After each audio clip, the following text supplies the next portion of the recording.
அடுத்தது நாம் ஒரு சில ஆண்கள் என்ன பண்ணுறாங்கன்னா, விலைவாசி உயர்வு, வேலையில்லா திண்டாட்டம், இதில் ஒரு பெண்ணை திருமணம் பண்ணி பிள்ளைகளை பெற்றெடுத்து ஒருவேளை அவங்களுக்கு நம்ம சாப்பாடு போட முடியுமா, அவங்கள பாதுகாக்க முடியுமா, அவங்களுக்கான செலவு நம்ம செய்ய முடியுமா அப்படிங்கிற எண்ணத்தில் நிறைய பேர் திருமண ஆர்வம் இல்லாமல் சிங்கிளாகவே எழுந்துட்டு போகும், நிம்மதியாக நம்ம இருக்கலாம் தொல்லை இல்லாமல் அப்படிங்கிற ஒரு எண்ணத்தில் நிறைய பேர் இருக்கிறாங்க.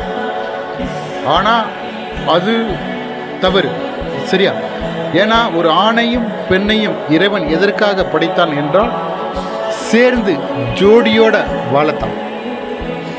அது எவ்வளோதான் நீங்கள் தொழுகை செஞ்சாலும் சரி, ஈமான் இபாதத்து இருந்தாலும் சரி, நோன்பு வச்சாலும் சரி, உம்ரா வச்சாலும் சரி, உரிய நேரத்தில் நீங்கள் திருமணம் பண்ணணும். அதே நேரத்தில் பிரிவு ஏற்பட்டாலும் 3 மாதத்தில் இன்னொரு துணையை தேடணும்.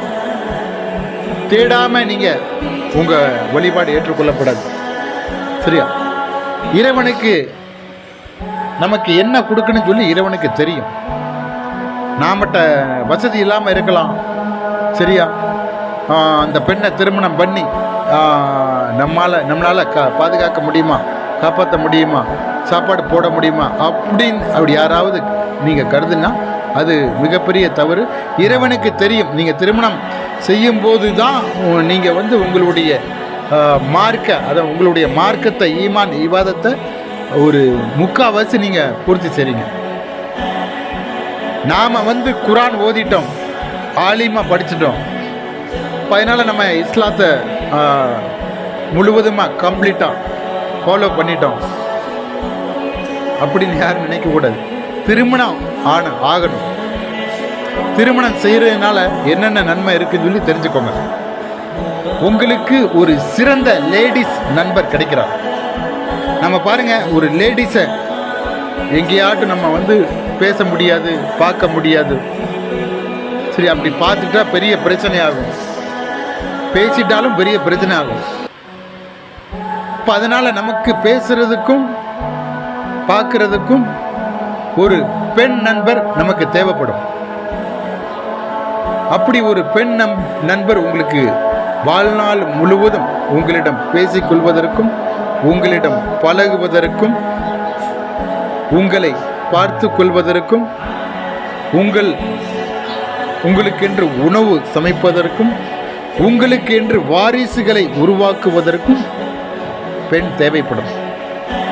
எவ்வளோதான் நம்ம சம்பாதிச்சாலும் சரி, எவ்வளோ சொத்து, காரு, பங்களா எது இருந்தாலும் சரி, 20 வயசை தாண்டின பிறகு உங்கள்கிட்ட துணை இல்லைன்னு சொன்னால் நீங்கள் ஒரு அனாதை மாதிரி.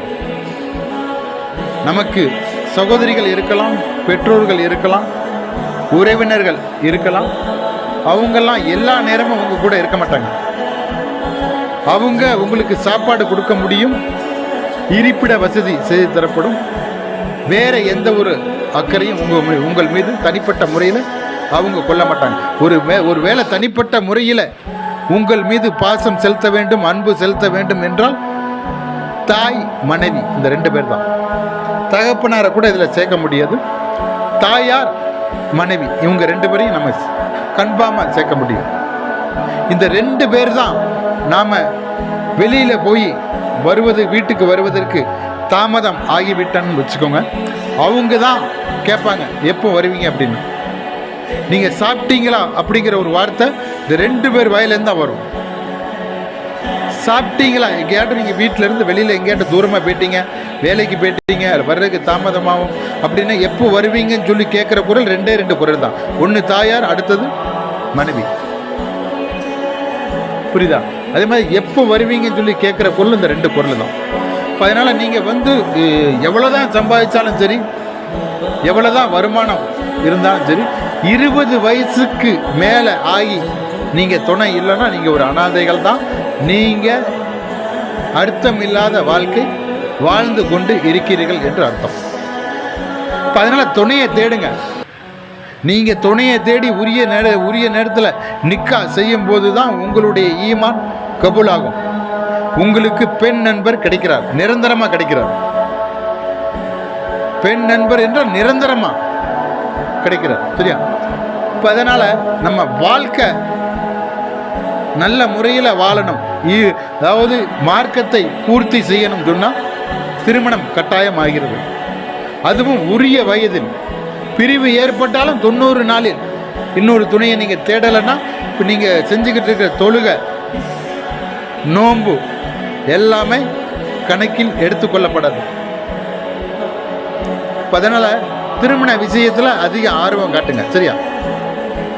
ஒரு முறை வயது இளமை கடந்து சென்று விட்டால் மீண்டும் திரும்ப வரவே வராது.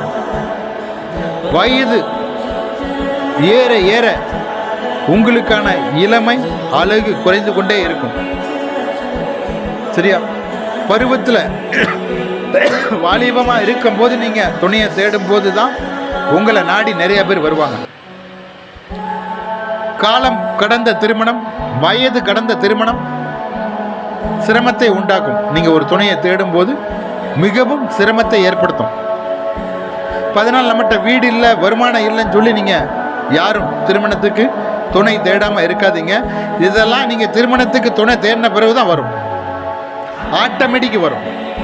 திருமணத்துக்கு துணையை தேடிய பிறகு தான் வருமானம் அதிகாரிக்கும், வீடு வரும், நிலம் வரும், பெண் நண்பர் வருவார்கள், எல்லாமே வரும். மார்க்கம் முழுவதும் பூர்த்தி செய்யப்பட்ட நேரம் திருமணத்துக்கு பிறகுதான். இப்போ அதனால் நான் திருமணத்துக்கு முன்னால் 8000 ரூபாய்க்கு வேலை பார்த்தேன். திருமணத்துக்கு முன்னால் என்னுடைய வருமானம், மாத வருமானம் 8000. இப்போ 80,000 மாத வருமானம். திருமண தகவல் மைய வருமானத்தை சொல்லலை, என்னுடைய தனிப்பட்ட, நான் ஏர்போர்ட்டில் வேலை பார்க்குறேன், அந்த அடிப்படையில் என்னுடைய தனிப்பட்ட வருமானம் 80,000. இது திருமணம் ஆன பிறகு தான் எனக்கு இந்த வருமானம் உயர்ந்தது. திருமணம் ஆவதற்கு முன்னால், திருமணத்துக்கு முன்னால் நான் ஒரு அடையாளம் தெரியாத நபராக தான் இருந்தேன். திருமணத்துக்கு பின்பு தான் எல்லாமே உரிய நேரத்தில் எனக்கு சாப்பாடு கிடைச்சது, நல்ல தூக்கம் கிடைச்சது, சுத்தமாக இருக்க வேண்டும் என்ற ஒரு எண்ணம் திருமணத்துக்கு பிறகுதான் ஏற்பட்டது. ஐவேளை தொழுகை செய்ய வேண்டும் என்ற ஒரு எண்ணமும் திருமணத்துக்கு பிறகுதான் ஏற்பட்டது. குடும்பம் ஏற்பட்டது, உறவு ஏற்பட்டது, நட்பு ஏற்பட்டது. ஒரு பெரியவன் என்ற ஒரு அந்தஸ்து திருமணத்துக்கு பிறகுதான் எனக்கு கிடைச்சது. அதுக்கு முன்னால் நான் சினிமா, ஆடல் பாடல் கும்பல் கூட நான் சேர்த்து தான் அலைஞ்சது. திருமணத்துக்கு பிறகுதான் எல்லாமே இது தவறுன்னு சொல்லி எனக்கு தெரிஞ்சு அதெல்லாம் கைவிட்டு இப்போ மற்றவங்களுக்கே ஆலோசனை சொல்லக்கூடிய ஒரு இடத்துல நான் வந்திருக்கேன்னா அதுக்கு காரணம் திருமணம் தான். ஒரு நேரத்தில் நான் ஸ்டேட்டஸில் சினிமா பாடல் போட்டு வந்தான், இப்போ எல்லாரையும் போடக்கூடாதுன்னு நான் சொல்கிறேன்னா அதுக்கு காரணம் திருமணம் தான்.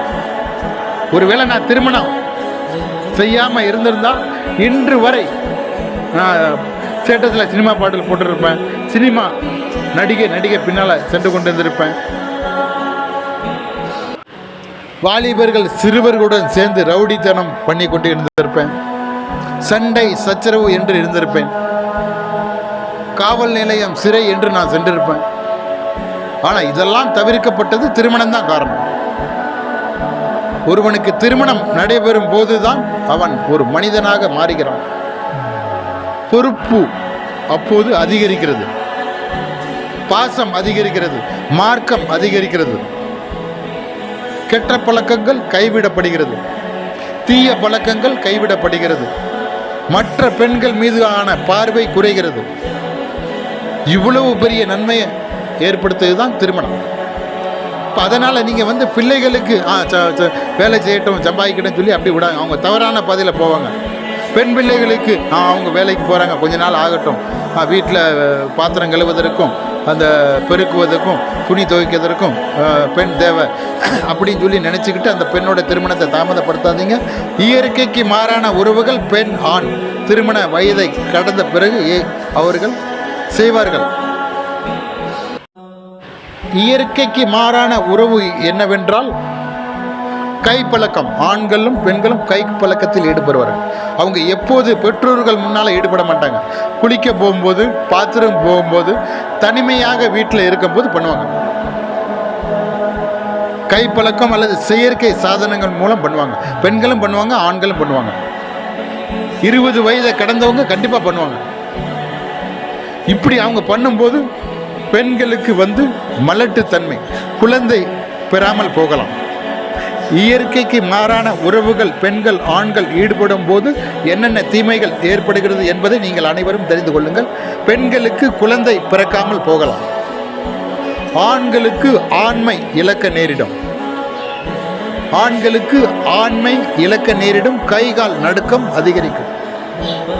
முறையாக நம்ம தாம்பத்திய உறவு ஒரு பெண் கூட ஒரு ஆண் கூட நம்ம ஈடுபட போகும்போது அதனுடைய ஒரு கரண்டி சின்ன கரண்டியோட அளவு தான் விந்து வெளியேறும். இயற்கைக்கு மாறாக உறவு மேற்கொள்ளும் போது 15-20 கரண்டி அந்த விந்து 2 பேருக்குமே வெளியேறும். இப்படி வெளியேறும் போது உடல்கள் பலவீனம் ஏற்பட்டு பல்வேறு நோய்கள் ஏற்படும். திருமண வாழ்க்கையில் வெறுப்பு ஏற்படும். தாம்பத்திய உறவில் விருப்பம் இல்லாமல் போகும். விந்து விரைவில் வெளியேறும். இப்போ இதனால் பிரிவு ஏற்படக்கூட வாய்ப்பு இருக்கு. ஒரு ஆணுக்கு விரைவில் விந்து வெளியேறிவிட்டாலோ ஒரு பெண்ணுக்கு சுய இன்பம் மூலம் அவர்கள் எல்லாத்தையும் அனுபவிச்சிட்டாலோ இப்போ அதுக்கு பிறகு நீங்கள் அந்த பெண்ணுக்கு நீங்கள் திருமணம் செய்யும் போது அதில் தாம்பத்திய உறவில் அவங்க ஆர்வம் காட்ட மாட்டாங்க. அப்படி ஆர்வம் காட்டாமல் போகும்போது கணவன் மனைவி தம்பதிகளுக்கு இடையே பிரச்சனை ஏற்பட்டு பிரிவு ஏற்படுது. பிரிவுன்னு சொல்லி தினமும் வருது பாருங்களா, இதுதான் காரணம். உரிய நேரத்தில் நீங்கள் பிள்ளைகளுக்கு திருமணம் செஞ்சிருந்தால் அந்த பிரிவுகள் இது ஏற்பட வாய்ப்பே கிடையாது. தாம்பத்திய உறவில் திருப்தி இல்லை. அந்த அடிப்படையில் தான் தாம்பத்திய உறவுக்கு மனைவி இணங்குவதில்லை, கணவன் அதிக ஆர்வம் காட்டுவதில்லை. அதனால் எங்களுக்கு பிரிவு ஏற்பட்டது. இதுதான் உண்மை. ஆனால் அவங்க சொல்கிறது, ஆனால் அவங்க என்ன சொல்லுவாங்கன்னா, அவருக்கு குடிப்பழக்கம் இருந்தது, அவருக்கு ஆண்மை குறைவு, சந்தேகப்பட்டார், அவங்க கூட தொடர்பு இருந்து அப்படின்னு சொல்லி ஏதாட்ட பிரிவு ஏற்படும். ஆனால் உண்மையான பிரிவு தாம்பத்திய உறவு குளறுபடி தான். உரிய வயதில் நீங்கள் திருமணம் பண்ணி வச்சா எந்த பிரச்சனை இல்லாமல் தாம்பத்திய உறவு அவங்க ஈடுபடுவாங்க. எந்த பிரச்சனை இல்லாமல் பிரிவு ஏற்படாமல் கடைசி வரை வாழ்வாங்க. அதனால் இந்த விஷயத்தை ஓப்பனாக சொல்லக்கூடிய தெம்பு திராணி யாருக்குமே இருக்காது. ஏன்னா இது வந்து ஒரு ஆபாசம் கலந்த வார்த்தைகளாக இருந்தாலும் எல்லார் வீட்லேயும் நடக்கக்கூடிய விஷயந்தான். சரியா? இப்போ அதனால் இதை வந்து ஓப்பனாக சொன்னாதான் நீங்கள் கேட்பீங்க, திருந்துவீங்க என்ற அடிப்படையில் என்னுடைய சகோதர சகோதரிகளுக்கு இந்த பதிவை நான் பதிவிடுறேன். நீங்கள் 500 கட்டலாம், 1000 கட்டலாம், இங்கே பதிவு பண்ணலாம். நான் இப்போ உங்களுக்கு சொன்ன ஆலோசனை 1 லட்சத்துக்கு பெருமான வார்த்தைகள். 1 லட்சத்துக்கு பெருமான வார்த்தைகள். திருந்திக் கொள்ளுங்கள்.